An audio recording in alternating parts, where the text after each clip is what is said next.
Me alegra mucho estar con ustedes en esta ya tarde para poder acompañarlos en la entrega de una obra que ustedes conocen mejor que nosotros, obviamente.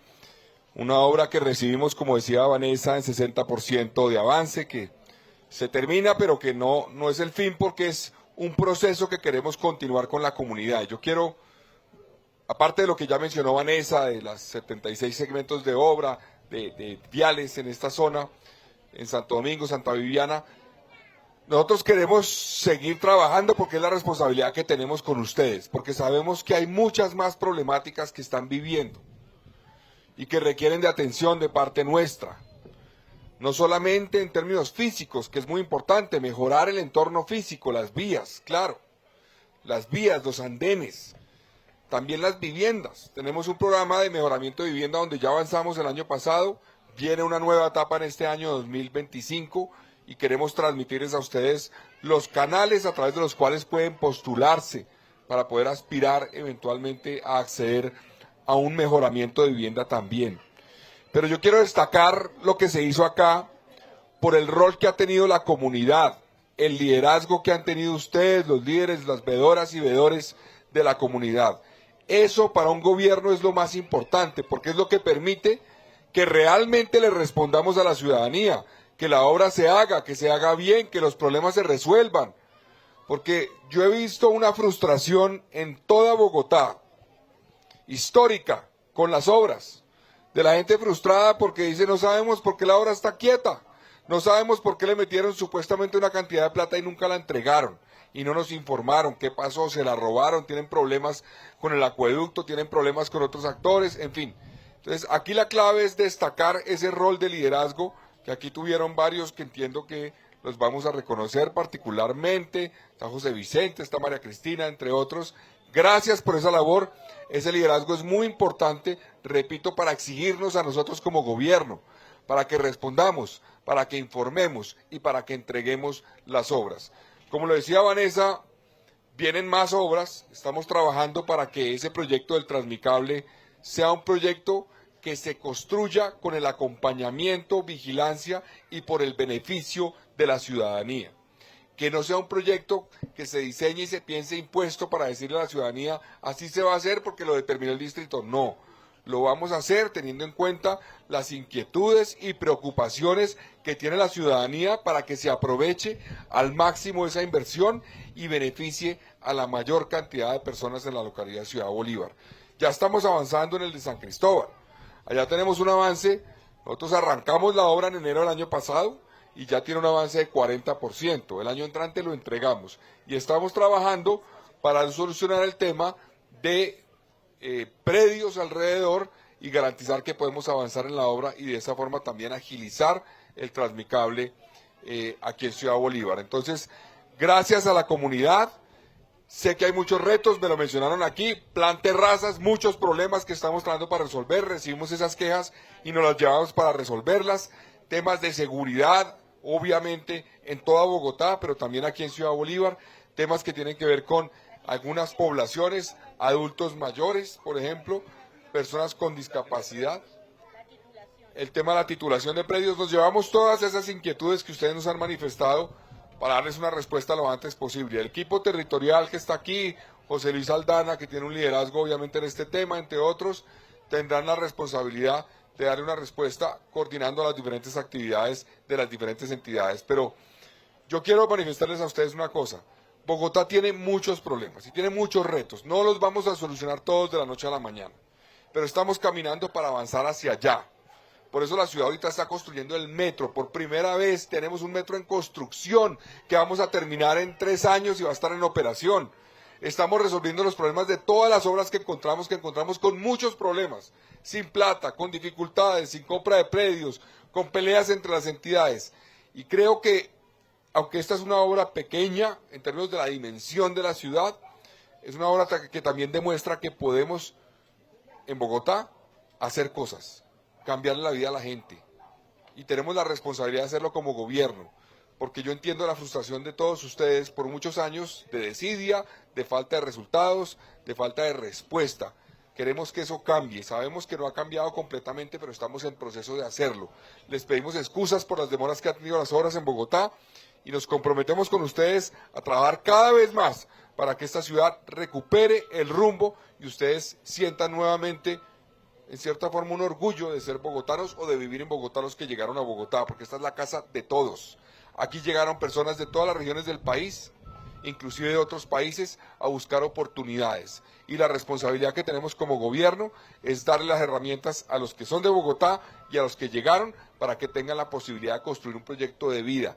Parte de eso, pequeña, pero importante, es mejorar el entorno. Y eso es lo que hacen este tipo de obras de revitalización que vamos a profundizar y que tenemos una apuesta en varios polígonos de Bogotá para hacer intervenciones con la comunidad, para que la comunidad tenga liderazgo también de intervenciones como las que corresponden a territorios mágicos, donde queremos que la ciudad sea construida a partir también del sentimiento, de las aspiraciones, de los sueños, también de las frustraciones, hay que decirlo, de la comunidad, porque eso es ciudad. Ciudad es la construcción entre la comunidad, entre todos. Entonces, gracias al equipo que avanzó en esta obra, al equipo constructor, al equipo de Hábitat, al alcalde local, que además ha hecho también unas intervenciones adicionales en obras de segmentos viales, 80 aparte de estos, 84, me decía usted, se hicieron el año pasado, y 60 con la intervención de asfalto también.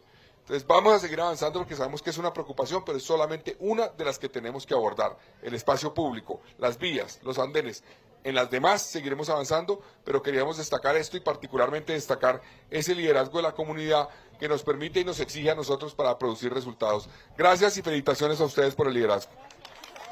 Bueno, muy buenas tardes a todos. Muchísimas gracias por estar acá. Para nosotros de verdad es un gusto estar entregando estos 76 segmentos viales a la comunidad de Santo Domingo y Santa Viviana. De verdad es un gusto estar acá.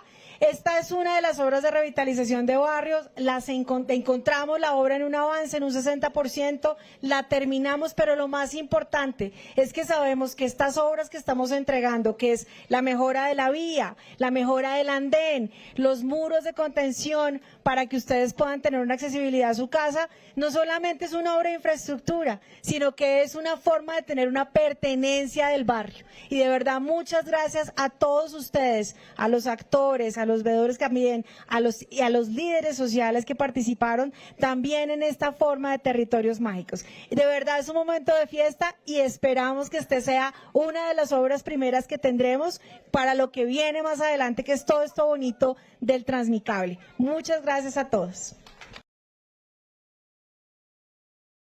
Bueno, muy buenas tardes a todos. Muchísimas gracias por estar acá. Para nosotros de verdad es un gusto estar entregando estos 76 segmentos viales a la comunidad de Santo Domingo y Santa Viviana. De verdad es un gusto estar acá. Esta es una de las obras de revitalización de barrios, encontramos la obra en un avance, en un 60%, la terminamos, pero lo más importante es que sabemos que estas obras que estamos entregando, que es la mejora de la vía, la mejora del andén, los muros de contención para que ustedes puedan tener una accesibilidad a su casa, no solamente es una obra de infraestructura, sino que es una forma de tener una pertenencia del barrio. Y de verdad, muchas gracias a todos ustedes, a los actores, a los veedores también, a los líderes sociales que participaron también en esta forma de territorios mágicos. De verdad es un momento de fiesta y esperamos que este sea una de las obras primeras que tendremos para lo que viene más adelante, que es todo esto bonito del Transmicable. Muchas gracias a todos. Queremos informar sobre el estado de los pronósticos y alertas climáticas para Colombia. Estaremos haciendo este balance mensualmente, porque recuerden que aunque podemos dar una visión de 3 meses, nuestras gafas están realmente afinadas para poder tener claridad mes a mes. Sobre la situación del agua de Bogotá, continúa el nivel del embalse de Chuza por debajo de la curva guía de diseño para la época. Obviamente es un momento de descenso en donde el embalse es como una especie de batería, usted lo va recargando cuando tiene agua y cuando viene temporada seca pues empieza a utilizar el agua y empieza a bajar. Por lo tanto, se mantiene por debajo de la curva guía de diseño, que es una condición estructural que se ha presentado durante los últimos 3 años con mucha fuerza, obviamente por el fenómeno del Niño en el 2024. Y ese dinero que se recolectará allí irá al Fondo Nacional Ambiental y será invertido en compañía con la Unidad Nacional de Gestión de Riesgo, el Ministerio de Ambiente, el Ministerio de Cultura, el Ministerio de Vivienda, en una campaña de transformación sistemática de la cultura de uso del agua de Bogotá, que se enfocará en que la ciudadanía aprenda cómo utilizar el agua lluvia y empiece a tener los instrumentos, el conocimiento y las capacidades para empezar a hacer las instalaciones de utilización de agua lluvia. La campaña iniciará en 2.000 barrios de Bogotá y la Sabana de Bogotá para que empecemos a prepararnos conjuntamente a los momentos en que sí vamos a tener lluvia y poder también colaborativamente y conjuntamente desde todos los sectores de la región Bogotá-Sabana. También participa la Corporación Autónoma Regional de Cundinamarca, porque acuérdense aquí que estamos hablando de un abastecimiento de 10 millones de personas, y profundizar la transformación de la cultura del agua. Los 2.000 barrios se han escogido porque son barrios para iniciar, obviamente, críticos en el sistema de abastecimiento y tendrían una gran contribución, y próximamente con todas las entidades y desde los barrios en la Sabana de Bogotá estaremos lanzando esta campaña. Evitar quemas controladas, también a los agricultores, campesinos y campesinas de Colombia, que no es el mejor momento para hacer quemas, a los usuarios rurales sobre el tema de quemas de residuos, y también pues a alertar el sistema de gestión de riesgos de municipios y a los municipios tener sus contratos con bomberos para poder precisamente estar listos y preparados. El mejor incendio es el que no inicia. En el marco de la Operación Bogotá, nuestros uniformados adscritos de la estación de policía aeropuerto y en el control que se realiza a las bodegas de cargas nacionales e internacionales con nuestro binomio canino, llegamos a una de ellas y este binomio arroja una señal de alerta a una caja que venía aforada en cartón. Al revisar y hacer el control, encontramos dentro de ella, o hallamos dentro de ella, 34 kilos de marihuana, los cuales vienen desde la ciudad de Cali con destino a Leticia.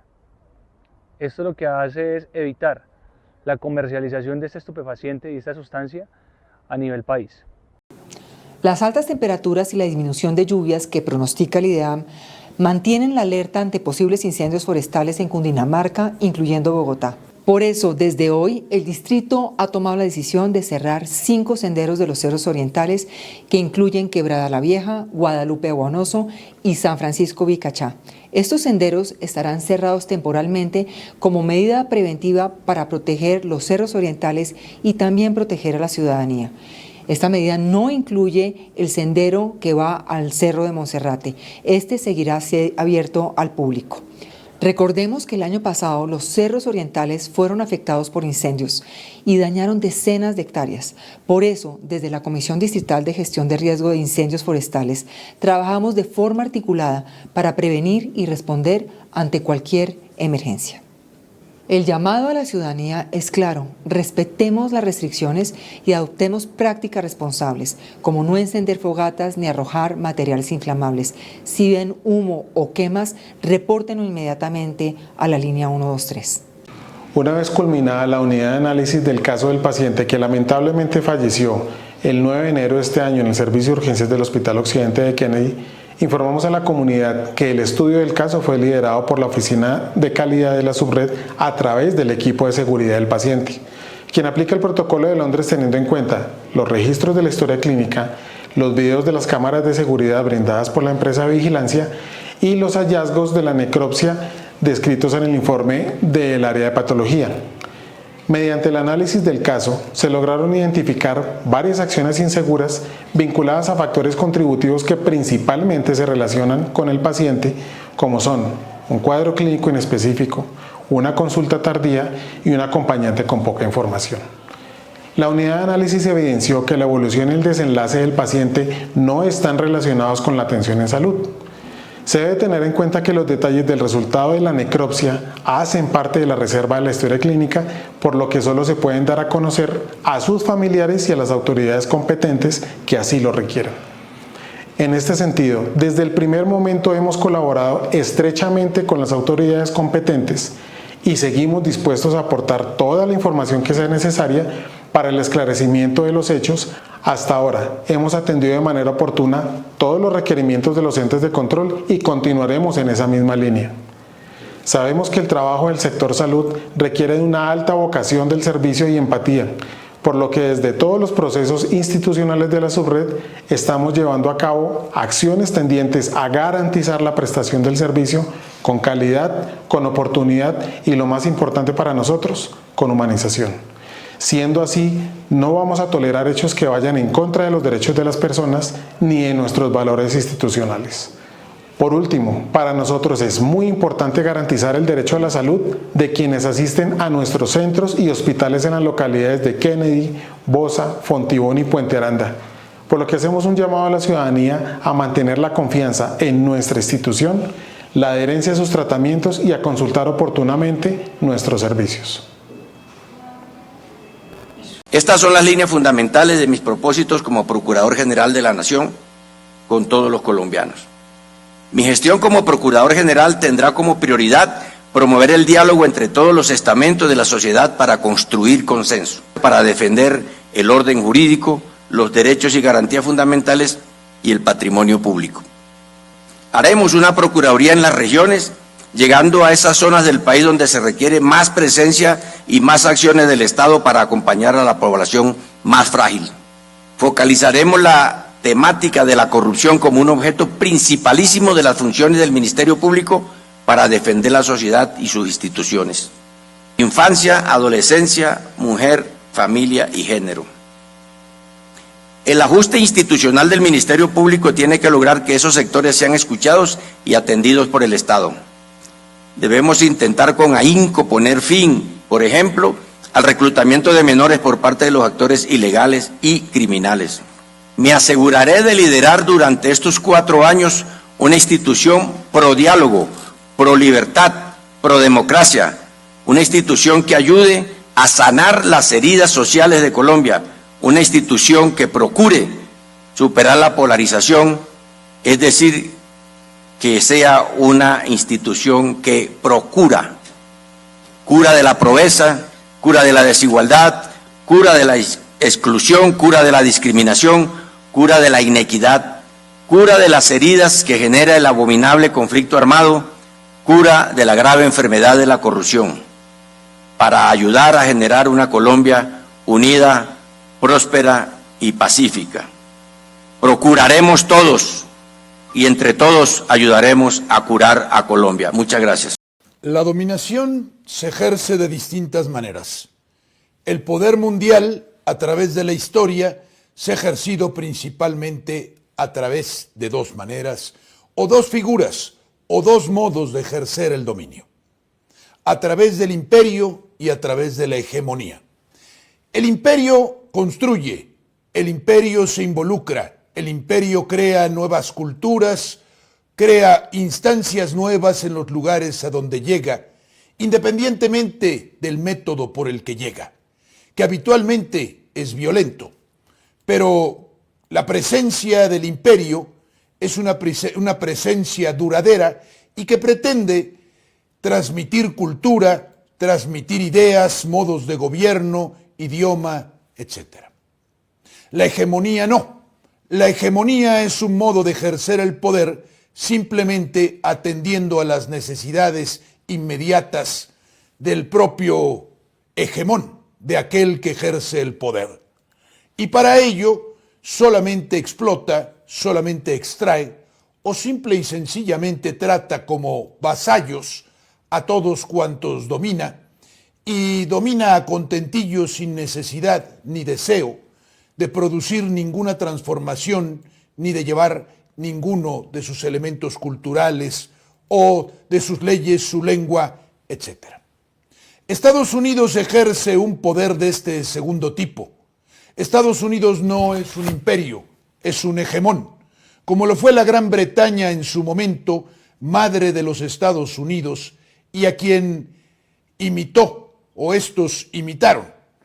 Simple y sencillamente, dicen algunos, el imperio anglosajón o el Imperio Británico más bien, no ha tenido fin sino relevo. Y quien lo ha relevado en las funciones aparentes, evidentes, notorias, es este país llamado Estados Unidos de América. El país que no tiene nombre, aquel país que se dijo sede de la libertad y que surgió como una estrella fulgurante en el escenario, en el cielo, en el firmamento de las naciones en el siglo XVIII, en plena ilustración, en el momento en el que iniciaban las conmociones para defenestrar a los reyes, para acabar con la monarquía, terminar con la aristocracia y hacer surgir en todo su poder y en toda su plenitud a la clase emergente en ese entonces llamada burguesía.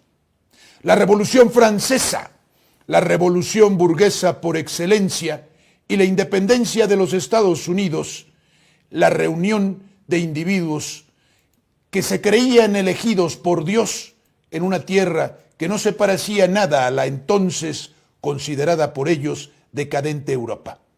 La ciudad sobre la colina, la Nueva Jerusalén, la ciudad y la nación que habrían de llevar su luz a todo el mundo, según ellos, y que estaba elegida por Dios, y por ello, y por asuntos de naturaleza místico-religiosa, creencias de ese tipo, en el evangelismo, en el protestantismo, que practicaban la mayoría o en el que creían la mayoría de sus padres fundadores, los Estados Unidos se dio a sí mismo el carácter de nación elegida por Dios y construyó sobre eso lo que se llamó el destino manifiesto.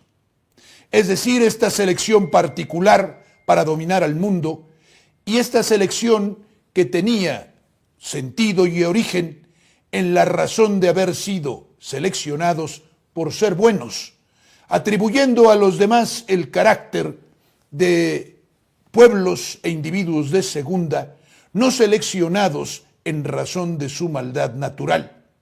División entre dos categorías y renuncia a la igualdad con todos los seres humanos por esta elección particular o por esta elección de la que se decían objeto.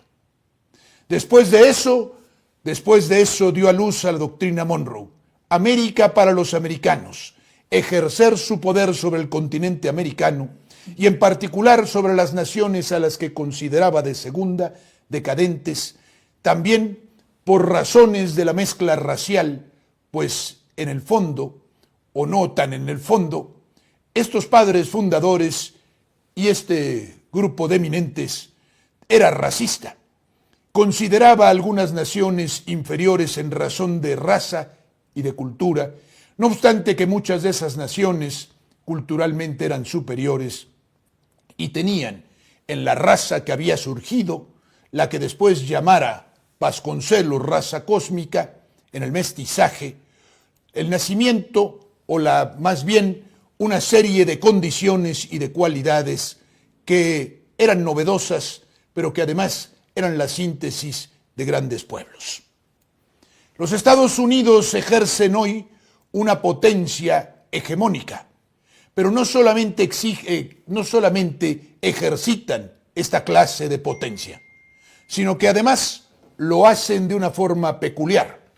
Alternadamente emplean la violencia, la invasión y la ocupación, también los empréstitos, como ya Inglaterra les mostró que funcionaba, y a veces en temporadas no emplean el garrote, sino emplean medios blandos a través de la cooptación, la persuasión, que tiene su origen en dos asuntos.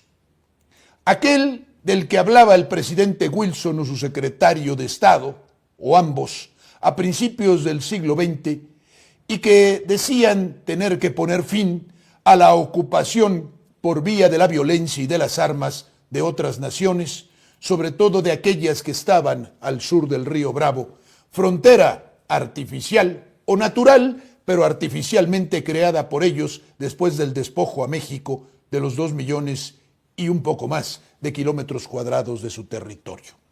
que todos aquellos que se encontraban al sur de ese accidente geográfico acudirían, o sus élites acudirían al llamado de los propios Estados Unidos, a las universidades yanquis a formarse, y que una vez que se hubiera depositado en ellos el amor a esa entidad estadounidense, a ese modo de entender la vida que tenía al dinero como centro, al comercio como eje, y que hacía negocios y que por encima de los negocios no tenía nada, una vez que hubieran captado este modo individualista, este modo de entender el mundo, entonces ellos mismos voluntariamente irían a entregar a sus naciones.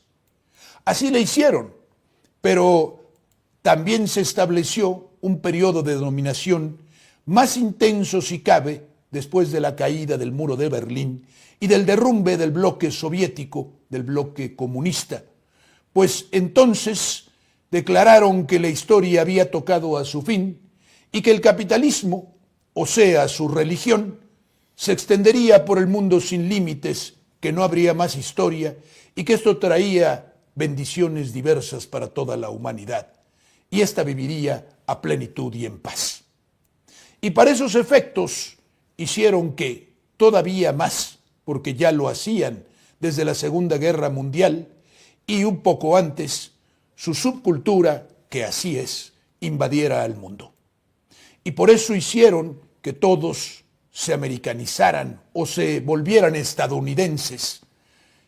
Libro de Bolívar Echeverría, La americanización de la globalización o de la mundialización, que esta mundialización que ellos inventaron, este hacer del mundo una sola cosa, fuera hacer a todos como ellos. De tal manera que en medio de la prédica del pluralismo, en medio de la prédica de la llamada inclusión y de la farsa esa de la diversidad y de los conceptos que regaron y distribuyeron por todo el mundo para aniquilar la verdad, la razón, también aniquilaron la individualidad y la especificidad cultural de todas las naciones, para uniformarlas, llamando a eso democracia y llamando a eso derechos humanos y respeto a la diversidad. Uniformar y a todos volvernos adictos y afectos al mismo cine, al mismo espectáculo, a las mismas diversiones, a la misma comida, al mismo modo de ver la vida, de divertirnos, de comportarnos en sociedad, de relacionarnos, de comer, etc. Todo lo mismo. Ese dominio suave ha llegado al punto de que una gran parte de la humanidad esté desactivada ahora que los Estados Unidos, por la persona de Donald Trump y antes de tomar la presidencia de los Estados Unidos, se dedica a ejercitar al modo tradicional el dominio que venía ejercitando antes de esta desactivación de la resistencia que ejecutaron los propios Estados Unidos con la destrucción de las culturas de todo el mundo. Otra vez Estados Unidos vuelve al garrote, otra vez a la violencia y a la declaración cínica de que ellos han sido seleccionados por Dios y están llamados a gobernar al mundo.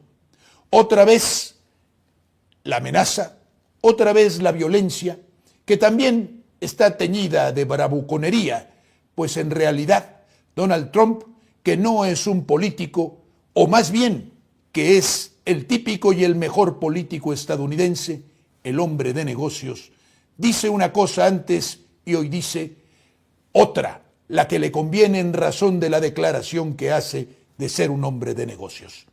Su alianza con Elon Musk, la alianza con individuos cuyo pasado y cuyo presente es oscuro, y que pretenden la dominación sobre la humanidad a través de la colusión entre lo público y lo privado. Hoy lo público está plenamente cooptado, está plenamente ocupado por lo privado. Hoy la privatización del mundo no se da a través de esa forma civilina discreta o a través de gerentes que se fingen políticos o que tienen carreras políticas y sirven a los intereses de las grandes corporaciones. Hoy las grandes corporaciones gobiernan. Hoy las finanzas internacionales son las que ejercen el poder de forma directa. Hoy el mundo se maneja como un gran negocio, como un gran comercio, como un gran cortijo, y los asuntos públicos son secundarios. Y el pueblo es útil e instrumento cuando sirve a los intereses de los poderosos, económicamente hablando, que hoy tienen también el poder político. Antes tuvimos a Poinsett y a Monroe, antes a Jackson y a los invasores de México en 1847. Antes tuvimos a Wilson y a muchos políticos que ejercían el dominio primero a través de la violencia burda y después a través de la cooptación de traidores, o siempre así desde el principio, pero a través del convencimiento a grandes masas de mexicanos, de iberoamericanos, de habitantes del mundo, de que la bendición más grande que podía recibir la tierra era someterse a la hegemonía de los Estados Unidos. Hoy, hasta el Golfo de México, pretende Donald Trump sea renombrado, bravuconada que esconde, en el fondo, su deseo maximalista de negociación de comerciante o de traficante de bienes inmuebles en Nueva York. Ir por todo, provocar, y esconder en esta provocación sus verdaderas intenciones para pedir 100 y conseguir 50. Así lo del Canal de Panamá y así todo lo demás. Para muchos solamente es un bravucón, pero en parte lo es, en parte viene a revolucionar la política, viene a introducir un elemento sorprendente que ya no puede ser resistido por una humanidad sumergida en un sueño o envuelta en un sueño, en un proceso onírico al que previamente contribuyeron estos, adormeciéndolo con la renuncia final a su condición de ser humano y al deseo profundo de resistir. Se hizo que los seres humanos no amaran ya la libertad, que no se rebelaran ante la conculcación de esta, que no amaran su cultura y su especificidad, que renunciaran a su patria y se volvieran cosmopolitas. Y después de esto, el golpe, no sabemos si final, de la dominación absoluta sobre el mundo a través de una violencia descarada, declarada, que ya no es resistida, sino por unos cuantos. Seremos de esos cuantos de los que resistamos. La guerra hoy está dentro de nosotros, en nuestros intelectos, en nuestros espíritus, en nuestros corazones. Mantener la patria, mantener la identidad, ser lo que se es indispensable, imprescindible para subsistir. Quien quiera morir en vida y ser un esclavo, renuncia a la lucha. Nosotros, entendiendo al enemigo, comprendiendo lo que hace, resistiremos, pues esa es nuestra esencia, nuestra vocación, nuestra misión. En el marco y desarrollo de la Operación Bogotá, la Estación de Policía Barrios Unidos, por medio de su zona de atención, logra la captura de 3 personas de nacionalidad extranjera, quienes momentos antes se encontraban hurtando cable de fibra óptica. Es por ello que gracias a la información brindada por la ciudadanía a través de los frentes de seguridad, nuestros uniformados de las zonas de atención logran ubicar a estas personas, materializar la captura, incautar el cable hurtado avaluado en 26 millones de pesos y dejarlos a disposición de la autoridad competente. Se invita a la comunidad a denunciar todos los hechos delictivos a través de la línea 123 de nuestra Policía Nacional. En la Secretaría Distrital de Hacienda nos hemos puesto la tarea de hacer un uso eficiente de los recursos públicos. Y una parte de esa tarea tiene que ver en cómo logramos eficiencias en el pago del servicio de la deuda. Al finalizar el año pasado, renegociamos más o menos 2.2 billones de pesos de nuestra deuda y logramos ahorros por 248.000 millones en los que nos cuesta el servicio de esa deuda. De esos 248.000 millones, más de 116.000 millones corresponden a ahorros de esta administración y eso nos permitirá fortalecer la inversión pública. Así que son menos recursos destinados a pagar la deuda y más recursos para bienes y servicios que permitan más bienestar para los ciudadanos de Bogotá.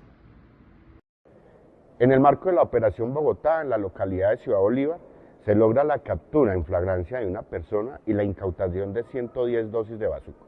Este resultado se logra gracias al despliegue realizado por las unidades del CIAR, quienes a través del patrullaje aéreo logran la ubicación de esta persona en tierra. Igualmente, el CIAR da aviso a nuestras unidades y las patrullas realizan o desarrollan un operativo logrando la ubicación y la captura en flagrancia de esta persona. Este sujeto es puesto a disposición de la Fiscalía General de la Nación por el delito de fabricación, tráfico o porte